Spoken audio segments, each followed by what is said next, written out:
Partai Buruh sukses berhasil gelar acara Rakernas 2. Acara Rakernas atau Rapat Kerja Nasional kedua bertemakan dengan Rakernas, kita raih kemenangan pemilihan umum tahun 2029.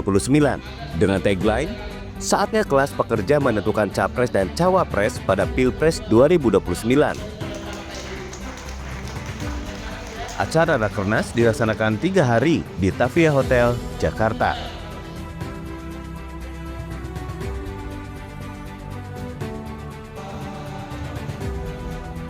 Pada hari ini 19 Februari 2025, Partai Buruh telah selesai mengadakan rapat kerja nasional yang kedua menuju pada Kongres Partai Buruh Januari 2026. Ada beberapa keputusan yang dihasilkan dalam rapat kerja nasional pada hari ini. Yang pertama, Partai Buruh tetap menyatakan dukungan kepada pemerintahan Bapak Presiden Republik Indonesia Bapak Jenderal Prabowo Subianto dengan tetap membawa 6 harapan.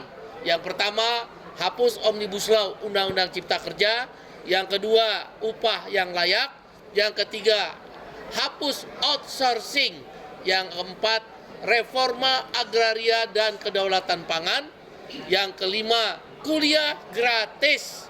Yang keenam adalah guru dan tenaga honorer diangkat menjadi ASN atau PNS, bukan P3K. Itulah sikap Partai Buruh terhadap pemerintahan yang sekarang. Tentang koalisi permanen, Partai Buruh tidak bergabung di koalisi partai politik manapun, termasuk yang direncanakan koalisi permanen. Karena sebagai partai politik, maka Partai Buruh mempunyai ideologi tersendiri berbasiskan Pancasila. Berbeda dengan ideologi partai-partai politik yang ada sekarang yang bergabung di koalisi Indonesia Maju atau yang ingin menjadi koalisi permanen. Yang kedua, Partai Buruh dalam Rakernasnya telah memutuskan bahwa untuk pemilu 2029, saya ulangi, untuk pemilu 2029, Partai Buruh akan mencalonkan calon presiden dan calon wakil presiden RI sendiri tanpa koalisi partai politik manapun. Kalaulah ada koalisi dengan partai politik nanti, maka dia harus ada kesamaan ideologi, platform perjuangan, dan kesamaan calon, apakah capres atau cawapresnya. Dari perekrutan secara struktural didapatkan pada Rakernas dulu ya, secara struktural partai, itu ada 130 nama calon presiden maupun calon wakil presiden dari berbagai kalangan yang ada berasal dari yang sekarang berkuasa.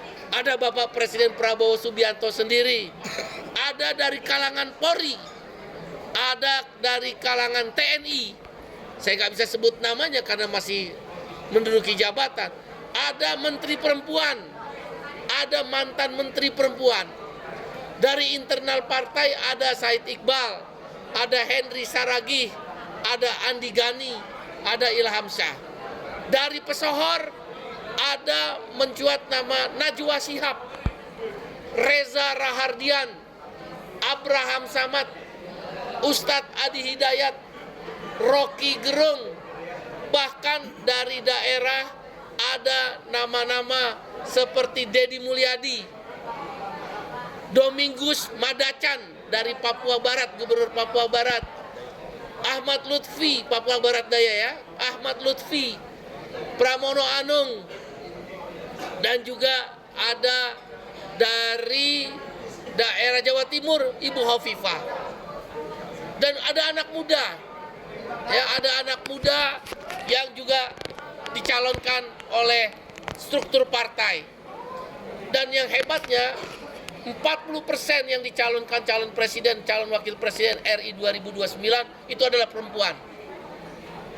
Partai berharap nanti adalah calon presiden dan calon wakil presiden anak-anak muda yang berumur 40 tahun sampai dengan mungkin 48 tahun. Itu harapan. Kalau tidak bisa presidennya, ya calon wakil presidennya. Nanti di Kongres akan diputuskan. Mekanismenya nanti dibentuk tim penjaringan. Sekali lagi, calon presiden dipilih rakyat, partai tidak memilih.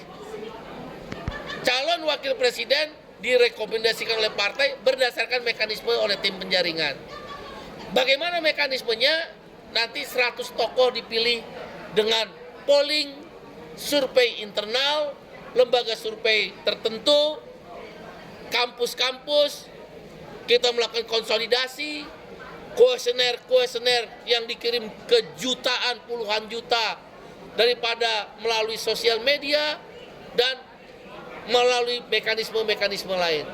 Capresnya nanti ada 100 akan diperas lagi menjadi 45 orang, 45 orang diperas lagi jadi 17 orang, dan di titik akhir akan menjadi 6 orang yang kemudian akan dibentuk satu konvensi yang memeras dari pilihan-pilihan rakyat tersebut.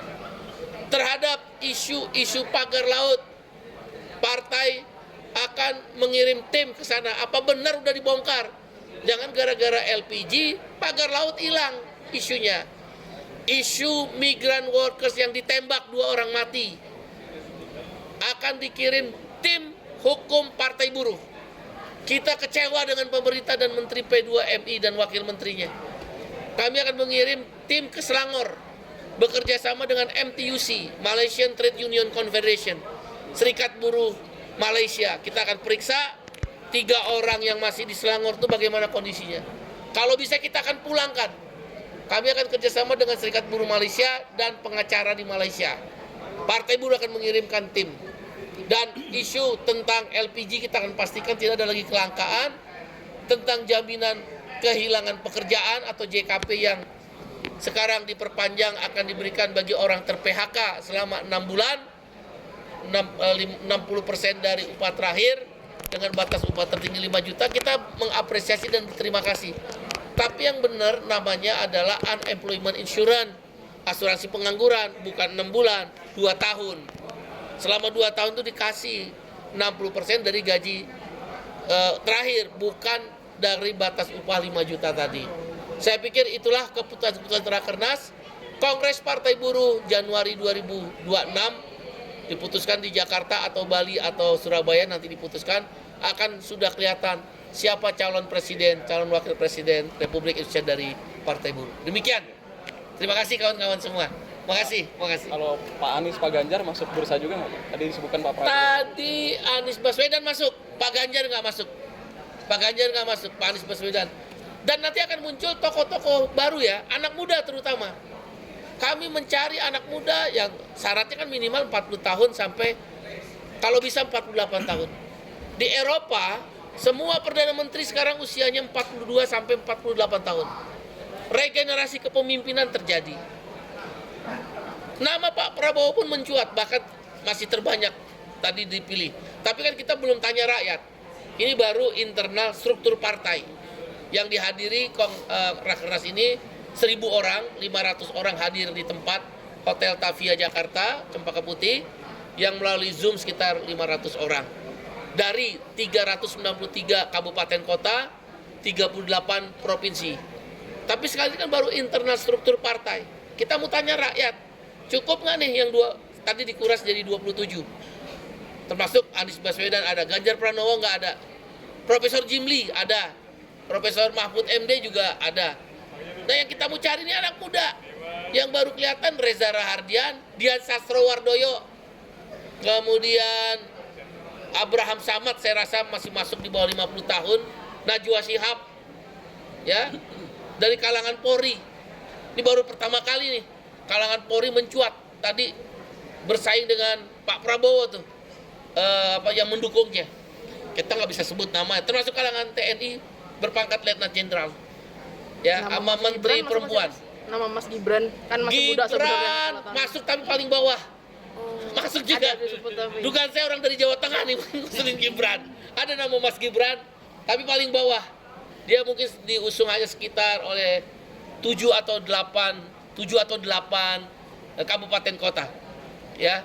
Ternyata di Buruh ada juga Mas Gibran ternyata. Ya, tapi paling bawah ya. Najwa Shihab, Reza Rahardian di atasnya. Ya, demikian. Ya. Tokoh buruh sendiri ada nggak? Oh ya, dari internal kan tadi saya sudah sebutkan, Said Iqbal, Andi Gani Nenawea, tokoh petaninya Henry Saragi. Ya, jadi dari internal juga, bahkan di atas Gibran. Jadi urutannya nomor 1 Pak Prabowo, sekali lagi baru internal struktur partai, nggak mencerminkan rakyat, walaupun mereka membawa aspirasi daerah.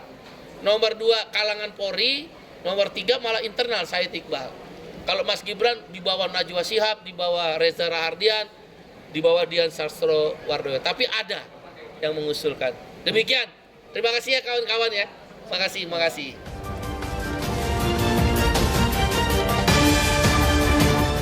AWI TV, independen, lugas dan tegas.